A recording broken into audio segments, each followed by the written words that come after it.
All right, guys, what's going on? Welcome in. So the 2022 New York Jets schedule has officially been released. Let's not waste any time. Let's take a look and break down these games. So to kick things off with week number 1, the Jets are hosting the Baltimore Ravens, a very, very difficult opponent in the first game of the season.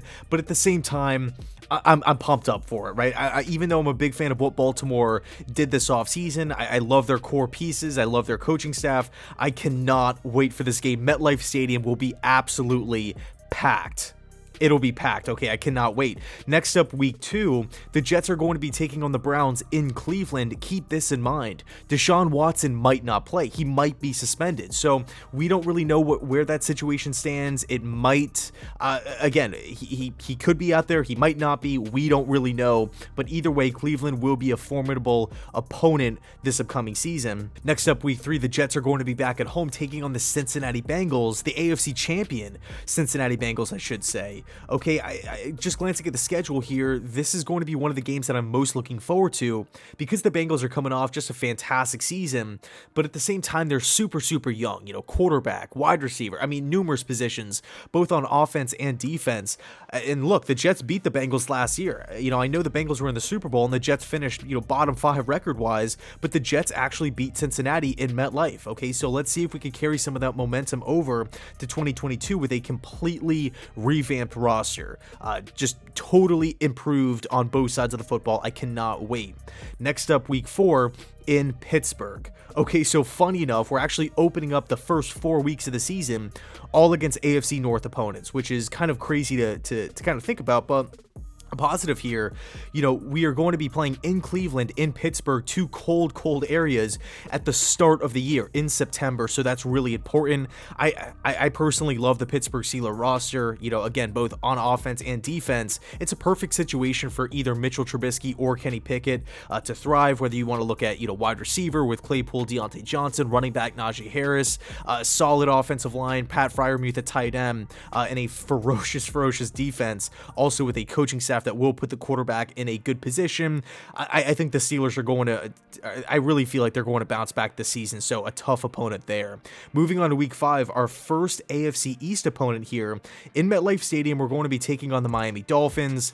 I like this matchup, okay? I really do. One interesting thing to think about when you're looking at these two teams here, the Miami Dolphins head coach Mike McDaniel came over from San Francisco, same with Robert Saleh and Mike LaFleur. So will the offensive systems look identical? Will they look similar, right? Does Mike McDaniel know Robert Saleh's defense inside and out? But also at the same time, you can flip it and say, hey, you know what? Maybe Saleh knows how to, he knows how to neutralize this Dolphins offense, right? He has seen Mike LaFleur, he has seen Mike McDaniel over and over again in practice. I think the Dolphins and the Jets are going to be that game is just going to be so interesting in 2022, just because we don't really know what Mike McDaniel is going to be bringing over to this Dolphins offense.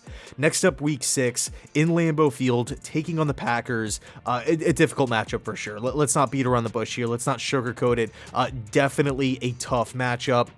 Of course, they did lose Devontae Adams, but I do like some of the pieces that the Packers brought in, and you can never count out Aaron Rodgers, okay, especially at home. Then moving on to week 7 in Denver to take on the new look Broncos with Russell Wilson and everything like that. Another brutal opponent here. Whenever you're taking on the Broncos in Denver, it's going to be a fist fight. It's going to be a late night. The players are going to have to work, and they're going to have to work really hard.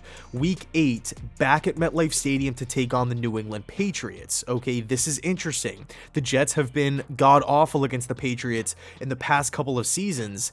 We really need to turn this thing around. I'm happy that the game isn't so early in the season. It's week 8. Last year, it was week 2. Okay, so the Jets already have a ton of film on Mac Jones. We have a ton of film on this Patriots offense and defense, too, for that matter. But this is a Pats team that lost Josh McDaniels. This Patriots team might look a little bit different this season. Moving on to week 9 at home, still rocking in MetLife here to take on the Buffalo Bills. I would say Buffalo is probably the hardest team on our schedule, so I'm glad that we get to face the Bills in MetLife Stadium midway through the year first. Okay, and then week 10, we have a bye. Let's take a break here and kind of analyze this first portion of the year. Let's talk about some of the things I like, some of the things I don't like. Right off the bat, it's tough, okay? It is tough. The 4 AFC North opponents, that division is absolutely stacked to start off the year. We got New England, Miami, and Buffalo. 3 great teams, right? 3 great, really 4, 5, 6, 7 great teams in the first half of the season, okay? Then you're talking about in Green Bay, in Denver. You can't, in my opinion, this is going to be a very difficult first half of the season. But at the same time, you know, and we talked about this in the video that I posted before earlier in the day when the Ravens news broke. You know, I'm not dreading any games this year. I'm not going into the year with the same mentality that I had kind of back in year 2 of the Adam Gase era, where it's like, you know what, let's just compete this week. Let's hang in with this team. Hopefully we win. You know, hopefully that happens. But it's not going to be the end of the world if the Jets fall short. This year, it's a different story, okay? We touched on it before. We all saw the draft. We all saw what happened to free agency. We all know Zach Wilson's going into year 2. The coaching staff didn't get, you know, overhauled. This Jets team needs to compete this season. So yeah, tough schedule. I get it. But at the same time, it's not a pass, okay? I am totally excited, and I'm ready for the Jets to put up a fight. Let's look at the second half. So for week 11, the Jets are going to be taking on the Patriots in New England. Always a tough game there. But let's take a look at the schedule real quick. Let's rewind a few weeks. Week 8, home against an AFC East opponent. Week 9, home against an AFC East opponent. Bye week. I love having 2 home games, then the bye week to have that extra off week to prepare for an AFC East rival. Okay, so I love that setup. Home bye at a division rival, but we have that extra week to prepare. I really, really like that. But of course, at the end of the day, playing in New England is always it's going to be a tough matchup for sure. Week 12. Back at home against the Chicago Bears, Justin Fields versus Zach Wilson. Obviously, the Chicago Bears are rebuilding, starting over. Brand new head coach, Eberflus coming in. The Bears will be really interesting to watch this season. Are they going to try to build this thing around Justin Fields? I don't really know what to expect from Chicago. I think they're one of the biggest wild cards, biggest question marks for me personally heading into next season. So definitely an interesting game. Week 13 at Minnesota. Okay, Minnesota, much like the Chicago Bears, they have a brand new head coach coming in, Kevin O'Connell, but that team is stacked, right? Names on paper, Jefferson, Thielen, Cousins, Cook, I mean, the list goes on and on. I could sit here for 20 minutes and talk about how talented the Vikings roster is. You know, this is a team that, even though I don't see them as a, top 3 seed in the NFC, I still view them as a really, really tough out, not to mention it's in Minnesota, but thankfully they play in a dome, so, we don't have that cold weather, factor playing against the Jets here in week 13. Moving on to week 14 at Buffalo, much like playing in New England, tough out. That's just is probably as hard as it gets at this point for not only just the Jets, but any team in the NFL. Week 15, back at MetLife Stadium to take on the Detroit Lions.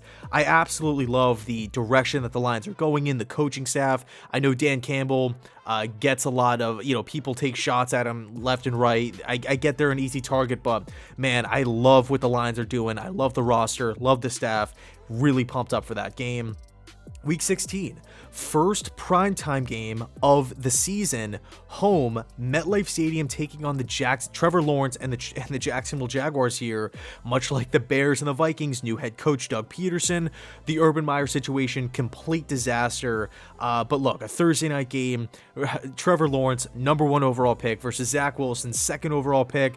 That's, to me, look, I love football. I know it's not Chiefs Bills. I know it's not, Packers Bucks, but to me that's must-watch TV, right? Whenever you can watch the first overall pick go up against the 2nd overall pick, that's always so much fun to watch. Week 17 in Seattle. Obviously, Seattle's in a completely different situation than they were the past, really since Russell Wilson was drafted. More of a rebuilding year for the Seahawks, but I gotta say, just gotta be honest here, I love what the Seahawks did in the draft. Man, did they land so much talent. And then a comeback in week 18 to take on the Miami Dolphins in Miami. I might actually go to that game, thinking about it right now. But look, we're ending the season with 2 away games in Seattle, in Miami.